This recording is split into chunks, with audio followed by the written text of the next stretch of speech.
Dallas Stars fans. This is Clean Sheet of Ice, a Texas hockey podcast presented by Apollo Media. We are here to talk about the trade deadline, the extensions, all the chaos that's happened over the weekend. I was traveling, so we didn't do a live stream on Friday for the trade deadline. That's on me, hand up. But it's an exciting week, and it's exciting rest of the season. We got 17 games left in the season for the Dallas Stars and the rest of hockey, and it just got a whole lot more interesting. But welcome to Clean Sheet of Ice, a Texas hockey podcast presented by Zing Zang, America's #1 Bloody Mary mix. We love Zing Zang over here. We got the ready-to-drink cans if you want to do Bloody Mary with the alcohol already in it. Go on the go, or you can just go get the mix. Make your own drinks. They've got margarita mix. They've got all the things at Zing Zang. Shout out to them, and shout out to Prize Picks, our daily fantasy app of choice. Use the code APOLLO when you sign up and get up to $100 matched on your first deposit. So if you put in $100, they'll give you $100 right back. So you got $200 to play with. Make some money with Prize Picks using code APOLLO when you sign up. I am your host, Stone Strankman, and I'm very excited to talk about this. I've been clamoring to talk about it outside of text or Twitter groups and all of that, but I'm joined always by Dom Garcia. How we doing, bud?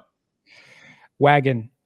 Riding on a wagon, and the wagon's name is the Dallas Finnish Stars. Oh, man, it was... So I drove to Alabama on Thursday and Friday. Got to Little Rock for a little nap, essentially, in a hotel on the halfway there. And just as I set my alarm, and a tweet notification just comes across my desk. It just pops up on the top of my phone. It's Elliot Friedman. And he goes, the Dallas Stars and Carolina Hurricanes are working on a Mikko Rantanen trade. And earlier that day, I literally sent it earlier that day. I said, Logan Stankoven is going to love Raleigh. Jokingly. Said that very jokingly. It was a joke. Nothing had come up. No one had mentioned Rantanen to the Stars at that point, and no one knew anything at that point. And it was 11:30, 11:50, something like that when Elliot's tweet went through, and I could not sleep. And I knew I had another 6-hour drive the next morning. I was terrified of waking up at 5 in the morning to get on the road again, and I couldn't sleep. I'd scrolled Twitter for an extra hour. It was brutal. So what were your initial thoughts when that? I guess you woke up later because I sent it in the group and no one responded. It was very late. You responded at 5, 6 in the morning and you were like, oh my God, what?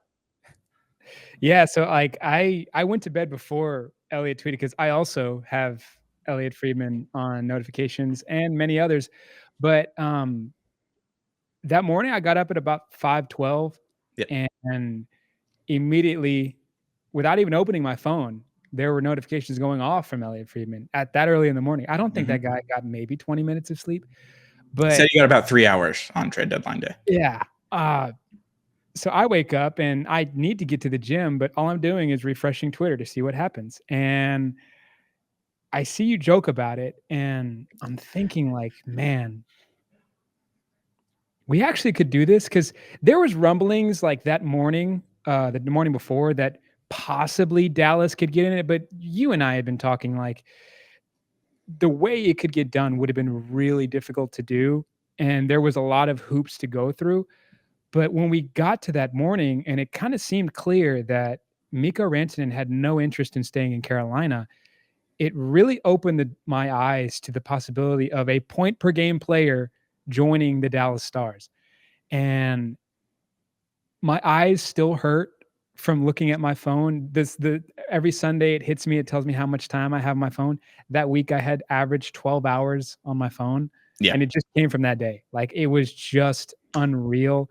I had stuff to do that just, it could not get done. I mean, my career as a sports fan, like, there are very few times where Verlander and Garrett Cole are like the only 2 times I can remember just absolutely losing it. I worked for a team that traded for Stephon Diggs, and even I was kind of like, that's cool. And it ended up working out well, but like,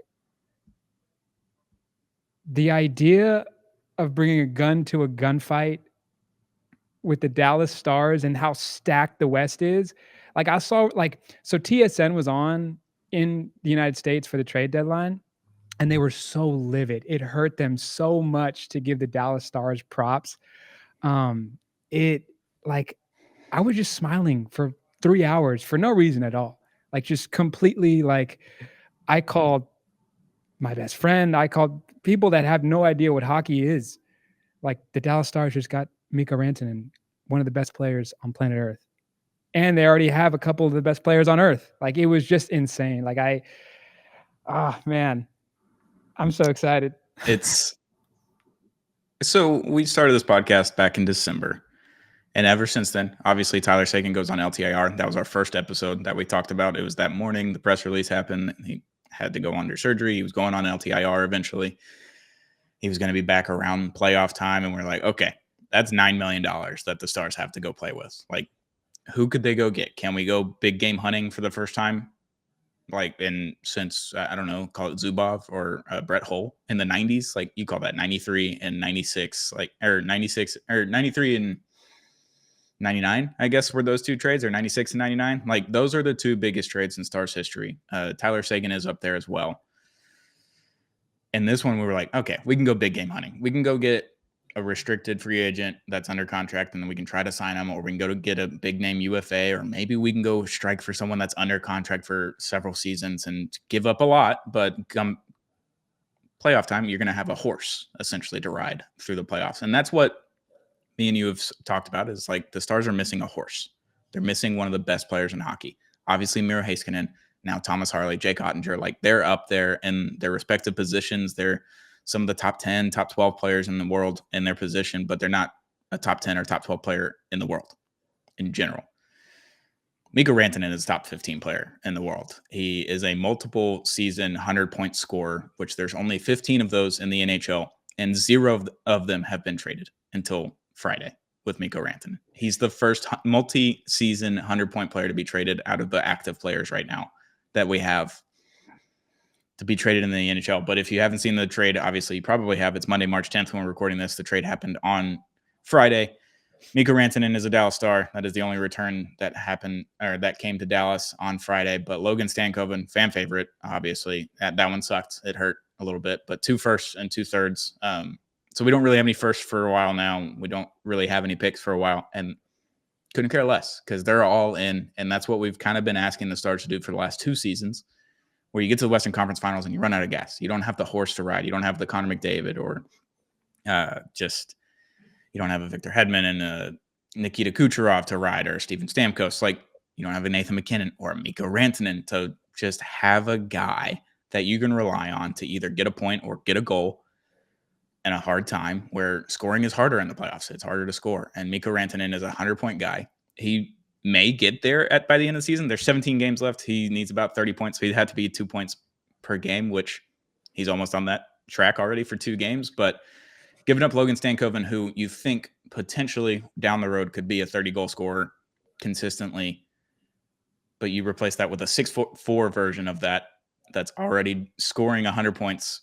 He's over a point per game for his career. He's got 600-something games. He's got well over 600 points in his career. And the biggest thing there is that the trade was dependent on a contract extension. So it's not even that you just got Mikko Rantanen. Like, the Carolina Hurricanes thought they were able to extend him, but they were okay just doing an RFA or let him go in UFA, and they're going for it this year. It didn't work out there. Sucks. Carolina fans are pissed. I have a really good buddy that's a Carolina fan, and he was irate at the Mikko Rantanen trade after about a week or so. And he was pissed that they had to give him up. They're like, this organization sucks. I can't believe it. Whatever. I was like, dude, you're going to love Stankoven. Like, he's going to fit in so well. It's going to be awesome. But Stars lock Mikko Rantanen down for 8 years, $12 million AAV, something that they haven't done in a very long time, since the Jamie Benn and Tyler Seguin contracts. They haven't had those giant top dollar guys on their teams since those contracts were done. And then even the owner or the president at one time called those 2 guys out for not performing up to their contract. And they turned it around. They started getting a little bit better the next season. But you just got a guy in his prime, 28 years old, for the next 8 years, part of the Finnish mafia, if you lock them down for 8 seasons. And it's a horse. He's a moose. That's his nickname, the Moose. And you throw him on your top line, he's on your power play. He's going to score points. He's going to play really good hockey. He fits in really well with what the Dallas Stars system, because every line is a little bit different, whereas in Carolina, every line does the same thing. And the best part is that he was part of the Colorado Avalanche. He won a cup there. He was one of their pillars in their organization, and now he's a part of their rival, and Colorado cannot stand it. And that is just the icing on the cake. Yeah, it was like maybe a couple hours after the deadline, Elliot was somewhere talking, and he was like, "I got wind that everyone in the room, as far as other GMs, when I talked to them, they were very upset that this deal went through, just because of how much of a powerhouse they knew Dallas was." And the notion that this sends, like, he had more money on the table from other teams. I heard Toronto, and that's so funny to me. But he sought out Dallas, he sought out his fellow Finns, and he realized that, I'm not comfortable in Carolina. Like you said, like, it was just, I don't know what to make of it, because those 13 games was not vintage Mikko Rantanen, and Mhm. in the 2 games he's been in Dallas, we've seen vintage Mikko Rantanen. Like, this dude on the power play is one of the best players on planet Earth, and the power play is something we needed. And, like, to turn down $12 million is not chump change by any means, but he definitely could have gotten more this offseason. Mitch Marner definitely is going to get more, and it's going to kill Toronto. I hope he leaves. I'm excited to see those offseason, how that plays out. But to get him, I mean, listen, man, to get a guy that good for the next 8 years in a star sweater is unreal. And to get a guy as good as Wyatt Johnston for the next 5 years is unreal. Like, man, I'm going to miss Logan Stankoven. He was my brother's favorite player. But it's one of those deals where, like, I really hope he does well. He seemed really disappointed. He looked like he'd found a home in Dallas, but man, when Mikko Rantanen's available, which comes up once in my entire time watching hockey, you go for it. And I love what Jim Nill did. Yeah, he bent on a lot of his morals, I guess, as a GM. Like, you don't trade away first, you don't trade away young players under good contracts, you don't do any of those things. You can build around that. You can go through free agency, pick up your Matt Duchene's and Evgeny Dadonov. I know obviously he was a trade for Guryanov at the time, but you keep him. Like, you can mix and match those little pieces to circumnavigate the cap and not have to give out those giant deals when you already have 2 really big deals on your roster, and then you've already had Rupe, Miro, and Jake all around the $8 to $8.5 million range, and kind of lock those guys down for a little bit under market value, what they can get on the open market. But obviously, being in Texas, there's no state tax, so going to Toronto, if Mikko Rantanen and Mitch Marner were swapped, because that was the rumor, was Mitch Marner was approached and was like, "Hey, would you take this deal to Carolina?" And he said no, because he has a no move clause. So he stays in Toronto. So that already marked off Toronto as a case. And Florida, I think, was the other one. They had more cap space. They put Matthew Tkachuk on LTIR. They had the ability to go get Mikko, but they didn't have a Logan Stankoven, and they didn't have 2 firsts and 2/3 to give up. So Mikko didn't necessarily push his way to Dallas, but he had a couple of options. The Kings were mentioned, but then Rantanen's camp said, no, I don't want to go to LA. He's in the perfect situation for him. There's a lot of fans. And the first thing that Mikko said to the media on, I believe, Saturday morning, when after morning skate, was a lot of fans here, which is very funny because Cody Ceci, his first comment to the media after his first game against the Blue Jackets, that home game after the trade for the Sharks, he said, a lot of fans here. And he's not finished. So very funny that there's just so many Finns. There's 5 Finns on the team now, and it's kind of the Finnish 5 in comparison to the Russian 5 that Jim Nill was a part of in Detroit. He was a part of helping that organization get those Russian guys in and develop them. And the thought is that if you get a bunch of countrymen that play a similar style, you can throw them all out there at the same time, basically, and have completely different styles of play throughout your lines. And when you got Rupe and Mikko, I know Rupe just went down with an injury, but we'll see. We'll learn more probably tomorrow. They're flying back from Vancouver tonight, but probably learn more. But you got him and Rupe, and then you got Essa and Miro, and then Granny's there for the rest of the season. And you got a lot of Finns on the team, and they all play kind of similarly, but Mikko's just a different beast. He's 6'4". He's a prime goal scorer. Him and Robo are tied for most goals on the Stars this season at 28 right now, and it's going to be a race to 35 plus. Like, they could both get to 40 potentially if they have just a rocket rest of the season, 17 games left. But Mikko Rantanen, Dallas Star, they finally get the horse that they've been looking for, and a superstar that we talked about on January 9th. Someone commented on my TikTok that I posted of that clip of the trade, yes or no. And there weren't like super duper stars, but the top comment was, why wouldn't we try to go get Mikko Rantanen? And I was like, well, Colorado's not going to trade him to Dallas, like a central division foe. Like, they're not going to do that. Kind of did in a way. It took 13 games in Carolina to get him there, but that guy was right. I had no idea that that would even happen. And that's the coolest thing, is that a star on a rival team left that team, and then somehow we get him without having to give up. I mean, they gave up a lot. Logan Stankoven's awesome. He's going to fit in so well in Carolina. I know he's hurt by the trade and he wants to prove Dallas wrong, and by all means, go do it. I love Carolina. Carolina's my second favorite team probably to watch because they play the same way and they're feisty and little and all that kind of stuff. So it's a bunch of Logan Stankovens running around. So that's fun. He's going to fit in so well there, and he's going to love it, I believe. But Mikko Rantanen, Dallas Star, got the horse here for the next 8 seasons. It's incredible. Like the outlook of this team, I try to tell everyone I possibly can, like, you need to, this is Texas hockey, and these guys are going to be our guys for a very long time. It's, if this plays out like I think it will, I think everything that's happened with the Mavericks will all be for sacrifice for what a fantastic organization is in the same arena. That's the Dallas Stars. I mean, my goodness. I went into that trade deadline thinking best case scenario, we lock down Wyatt Johnston's contract, and then we can kind of just, because we have so much talent, we could have just competed with that. Like that alone before the Mikko Rantanen trade, 5-on-5, it'd be tough because the West is so good, but I give us just as good of a chance as anybody in a playoff format. But for Jim Nill, I think it was Robert Tiffin that said that he hasn't traded first round picks all but like 1 or 2 times in his entire time as GM of Dallas. And he just explodes. And he realizes, I have done so well drafting over the past 5, 6, 7 years that now I can afford to splurge a little bit. And I'm telling you, man, like when Tyler Seguin comes back, he's probably not on the first line, which is crazy. That's crazy. That is a goon squad. He might be, I think they're going to put him on the third line to start and get a few games under his belt. And then they may put that Mush, Duchesne, Seguin line together. But all of a sudden, Duchesne and Mikko Rantanen have looked incredible together.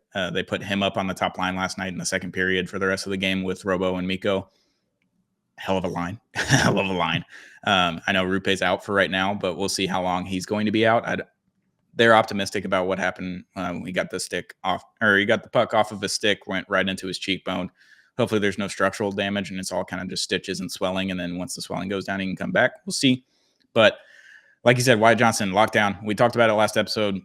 We were like, can we do an 8x8, 8.5, somewhere in there, and lock him down for that long? And they settled in at 5 by 8.4. So when he comes off of that, he'll be, I think he turns 22 this summer or during the playoffs at some point. So you get him through his age 20 and before he turns at 27. So he'd be 26, 27 when he hits free agency again and get really big bag because the cap is going up $25 million over the next 3 seasons. And then after that, it'll continue to go up. He will be in that Mikko Rantanen $12 to $14 million range, I would assume, by the time he gets to free agency. But you lock him down. So you have the core of Miro Heiskanen, Rupe Hintz, Wyatt Johnston, Mikko Rantanen, Jake Ottinger, and Esa Lindell for the next 4 seasons. Already locked down. That's your core. That's a hell of a hockey team, and you can just piece together the rest of it already. Right there, all those names. You have the poster outside the American Airlines Center right there. You don't got to replace it anytime soon. You know, bam, right in your face. Maybe we get a new jersey, but it's looking good to be. Life is good as a Dallas Stars fan. And next season, you still have Thomas Harley, Jason Robertson, Tyler Seguin, Sam Steele, Oscar Beck, Mason Marchment, Ilya Lyubushkin, Matt Dumba, Liam Bischel, and Casey DeSmith under contract. Like Casey DeSmith is under contract for 2 more seasons at $1 million AAV. So you've already got your goaltending matchup for the next 2 seasons after this year. So that's just an incredible core. Like you're very much competing for the cup this year and next year, and then you're able to continue to contend after the fact as the cap continues to go up. Obviously, after this season is where it gets a little hairy with some guys. Jamie Benn, Matt Duchene, Evgeny Dadonov, Mikhail Granlund, Cody Ceci, Maverick Bork, who's an RFA, and Colin Blackwell don't have a contract under the books for next season, and they only got $5 million of cap space. That's tough. That part's tough. Yeah. Even without the Rantanen deal, it's the good news is you have your first line solidified, you have your second line solidified. That's the good news. The bad news is on a team that has really high level defensemen in a Western Conference, you need that third and fourth line D, and boy, is it going to be hard to find it on the free agent market. Yeah, so really, you're only losing CC on the defensive side. You can fill that in with a $1 million, $2 million guy, or you can call someone up. I don't know who's in the system right now on defense that they really trust. Obviously, you got Petrovic and Capobianco and some other guys that you could fill in on the third D pairing, which I don't like that in any way, shape, or form. I think they're guys that you call up for 5 games plus in the middle of the season with injuries, but Ben and Duchene are the two that I'm looking at because we knew Granny was going to be a rental. We knew CC was going to be a rental. Maverick Bork is another one I think that they can lock down around the 1.2 to 1.6 range for at least 2 seasons. Just go ahead and get his RFA out of the way and then kind of meet that down the road. I think that would get it done. Bork hasn't put up the points to garner a $3 to $4 million contract at this point, but he's a solid player nonetheless, and he's going to be probably on the third or fourth line next year. Again, Matt Duchene and Jamie Benn are the two that you're looking at. And at the beginning of the season, I've talked to the guys in the press room and through connections and stuff like that, that Jamie Benn said, take care of the team, get everybody in, get everybody under contract like Wyatt. And it was going to be Logan and Bork and some other guys like Thomas Harley, Jason Robertson, get them just done. And then I'll figure out like whatever's left, I'm good with. He's made his money. He's made a lot of money. He's the captain. He wants to take care of the team first, which is huge because we just saw what happened in Boston with Brad Marchand. And he said, you've taken care of the team. Just take care of me real quick, get 3 years done at the same AAV that I'm at right now and call it a day. I'm good.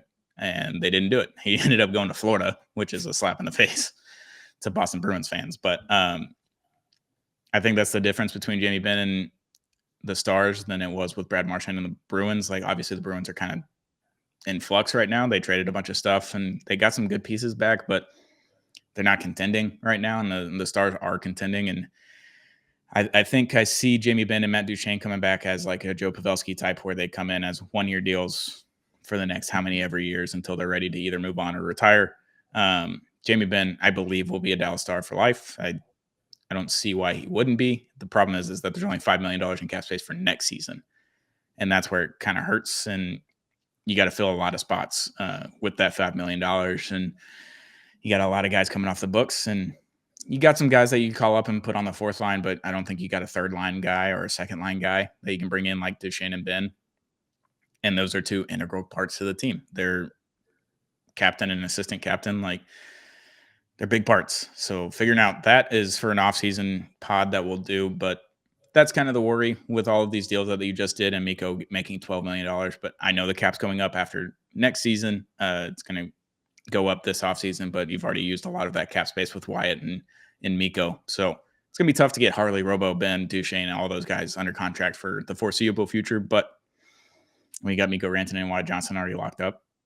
And then Miro, Rupe, Jake, and Essa already locked up. Like, you've got a really good core of a team, and you can kind of piece those things together. And I just believe Ben will come back. I think Dutchie loves Dallas enough to where he would come back on even a lesser deal. I know he's only making $3 million this season. He might come back on less next year just to win cups. Like, he might just do that.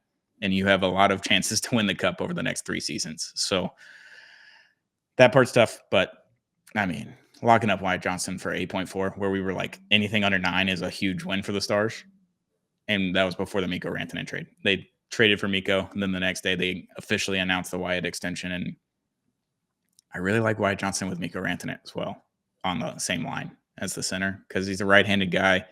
Pair it with Mikko on the right wing, left-handed guy, and they've had some good chemistry. They looked really good on the power play together against the Edmonton Oilers, and this team's set for the next 2 seasons. It's just figuring out how you can get Ben and Duchesne back and Bork under contract with that $5 million and figure out the rest. You can figure out the rest after that because you get Miro back completely healthy next year. You still have Harley and Essa, Lyubushkin and Dumba, and Bischel. So like your deep core is pretty much set as long as you bring back just one other guy. Because Smith is coming off the books as well.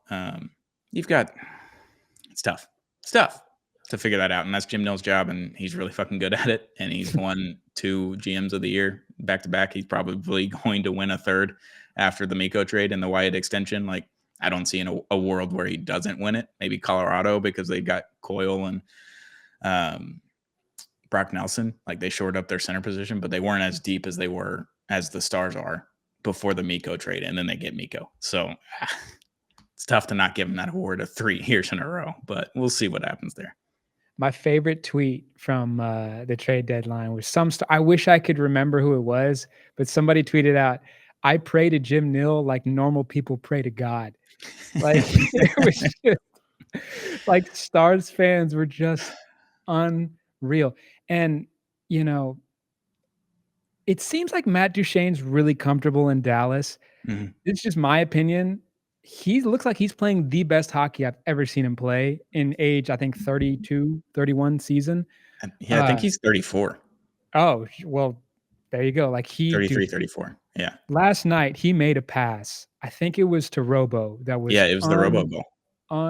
Unreal. Like he does toe drags and dangles. Like that guy, I think he needs to accept the fact that he'll forever be underpaid because God, he's good.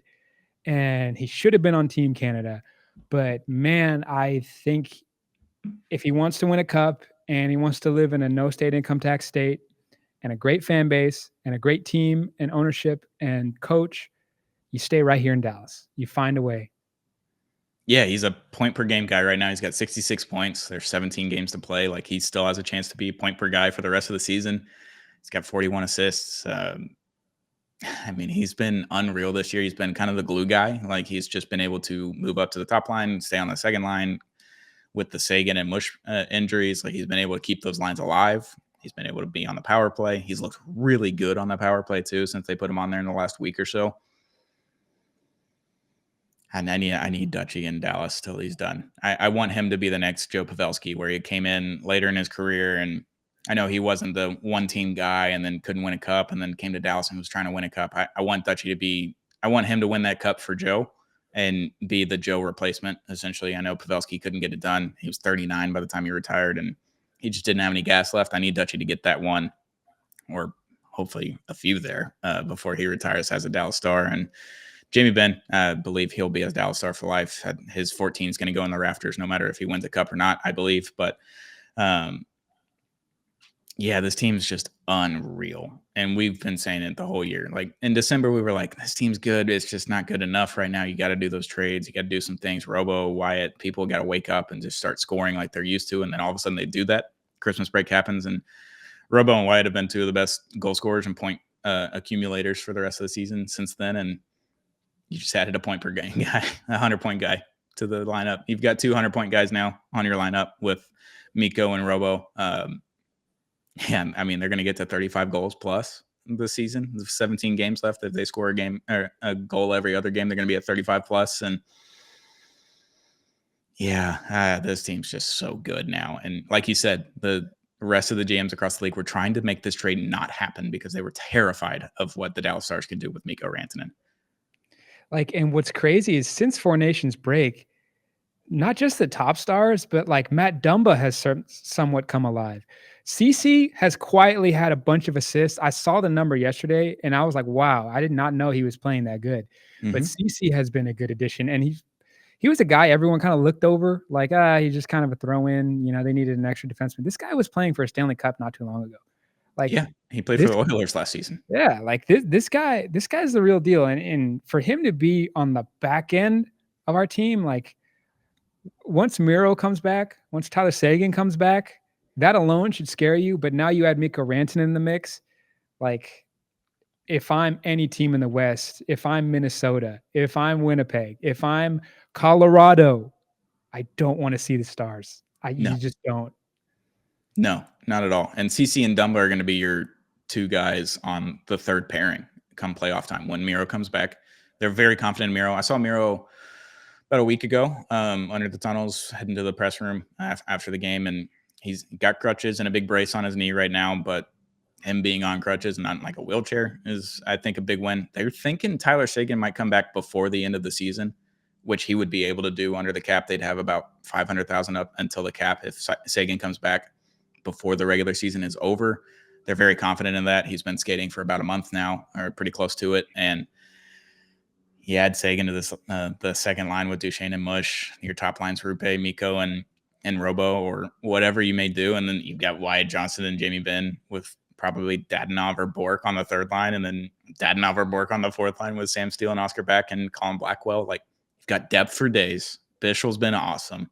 Your defense is a little hairy right now. It's a little hairier since Miro went down with injury over the last 14 games. I think Michael Dixon of The Ticket, he tweeted it out yesterday, day before, that the Stars are, I think there were 2.31 goals expected against when Miro was in the lineup, and now they're at 2.6, which is still top 10, by the way, still top 10 in the NHL. So it's a lot more than what they were giving up beforehand. But when you can add Mikko Rantanen into the squad and just score on the power play at will and have two 30-point guys or 30 goal guys, maybe three, maybe four with Matt Duchesne, like, doesn't really matter if you could just outscore everybody. If you give up a goal on the other end, obviously we saw the Edmonton game. I think Jake Ottinger had a little bit of a rough game, not his best, and sometimes he stops those breakaway goals and he just let them in. And it happens. The Oilers are really good. Zach Hyman scored 52, 53 goals last season. Like, he's going to have those. And they scored 5 pretty quick in the second period, and they made that comeback. They got all the way to 5-4, which they've done a few times this season against teams that aren't as good. Like Columbus, they had to claw their way back from a 3-0 deficit a couple weeks ago, and they just didn't get it done at the end of the day. But now you got Mikko Rantanen. You might be able to get those done against the lesser teams. And then if you can stop the bleeding earlier and not give up 5 quick ones through like halfway of the second period, then you're pretty much in position to win a game, because you're probably going to score 4+ goals a game with this team. Yeah. Like, I think it's past 15 games, they've averaged 5. Yeah. Yeah. Since February, I guess. Yeah. They've been scoring a lot, and they just added one of the best goal scorers in the world, in the point scorer. Like, oh God, it's so good. It's so good. I couldn't believe it when I got in bed and looked at my phone, and Elliot Friedman was like, the Dallas Stars and Carolina Hurricanes are working through a Mikko Rantanen deal. And then the next week the deal was pretty much working on an extension. And I was like, huh? And then he went to bed. He just left us for 5 hours and left us hanging. And I was like, huh? Excuse me? And it took a while. And at one point, Jim Nilth said that it looked like the deal was going to go through. So they started looking at other stuff. I know they had a deal. They were working on a deal for Yoki Haru from Buffalo for a right-handed defenseman. I think he's a UFA or RFA. I can't remember this offseason, but adding another guy, and they didn't get that one done because the Mikko trade took too long, I think. So to get completely finalized, and it doesn't really matter. It just doesn't when you add that guy to the team. Yeah. I mean, the West is a gauntlet. Like, Colorado God, got really good. they did, man. Like, I love me some Brock Nelson. I love me some Charlie Coyle. Like, Charlie Coyle in the playoffs, filthy. But I think they got to the point where the depth was pretty much equal between the Stars and Colorado before the Mikko trade. And then we just added a superstar. That's a great way to put it. Like, they added their depth. They've figured out their center position. Marty Necas has been fucking awesome for them since the trade and with Carolina and Mikko. And they are obviously a really good team. They have 2 of the best, I don't know, top 5 players in the world with Cale Makar and Nathan MacKinnon. Like, they probably have the MVP on their team with Nathan MacKinnon, and they probably have the best defenseman in the world with Cale Makar. But now we've got one of the best goal scorers. And Mikko's not a top 5 player in any way, shape, or form, but he's a top 15 player for sure. And we didn't have a top 15 player before this trade. And now you have that with the depth that they already have, with the leadership that they have with Jamie Benn, Tyler Seguin, Matt Duchesne. It's just unreal, the depth and the leadership that they have on this team. And now you've added the superstar. And that's what we were clamoring for. We said it, like, the cup teams that have won in the past, like Tampa Bay, Colorado. Obviously, Edmonton didn't win it last year, but Florida, like all of them have super duper stars, top 15 players to win you a cup. And we didn't have that necessarily. Wyatt Johnston could get there. Miro Heiskanen could get there. Rupe Hintz, Wyatt Johnston could get there. We just didn't know. We had no idea what they could do. Obviously, Rupe is more of he's already in his prime, I believe. He's right there at the cusp of his prime. If not, Wyatt Johnston hasn't hit his prime. Miro Heiskanen's about to hit his prime. We didn't have a guy that's in his prime and is a super duper star. And now we've got him with all the depth and leadership that they have already. It's nuts. It's just crazy. It's crazy. I just can't even put it into words how big this trade is. And listen, like to get a player that good and not give up a Liam Bichsel, not give up. There was I think about 30 minutes where Wyatt Johnston's name was starting to get rolled into this trade talk. And I was like, dude, I might break my phone if that happens. But to only give up picks in Logan Stankoven, which I still don't hate the trade for Carolina, given the situation they were in, but to just give up that little and maintain all of the players that have been playing so well this season, like it's just, it can't get any better. It really can't get any better. Yeah, not having to give up two of those three young guys, Bichsel, Bork, and Stankoven, and only having to give up picks with one of those guys is huge. And I know Jim Neal said he wasn't going to trade any of the young guys. He said that after the Granny trade and was like, nope, whole thing is to keep those young guys. They're under contract and they're really good. Like they're going to progress really well in the system, whatever. But Jim Neal broke his promise there because Mikko Rantanen was available. And Mikko Rantanen wasn't available for the Dallas Stars at the point when he said that. And things can change. Things are fluid. It is a business. And I know Logan Stankoven experienced that. He thought he had a home in Dallas. He thought he was going to be, I don't know if he thought he was going to be a Dallas lifer, but I think he thought he was going to be there for a long time with Wyatt and Bork and Bichsel and all these young guys that kind of came up together and that knew each other in the same drafts and all that. So it sucks for him having to experience that as a 22-year-old and learning that hockey is a business and that you're not going to play your whole career in one place. Like Mikko Rantanen didn't play his whole career in Colorado. That's already absurd. Like he's a pillar of that organization and he came up through the dog days. He played with Matt Duchene in Colorado. Like people forget that. He won a cup there. He's an assistant captain and he didn't even end up in the same place for his whole career. So anyone can get traded at any moment in time for the right price and the right people. And it sucks for Logan. And he's definitely hurt by the trade. He thinks that he should have been a Dallas Star for life or for at least a long time. And sucks that he has to go to another team and has to experience that at a younger age and doesn't get to it.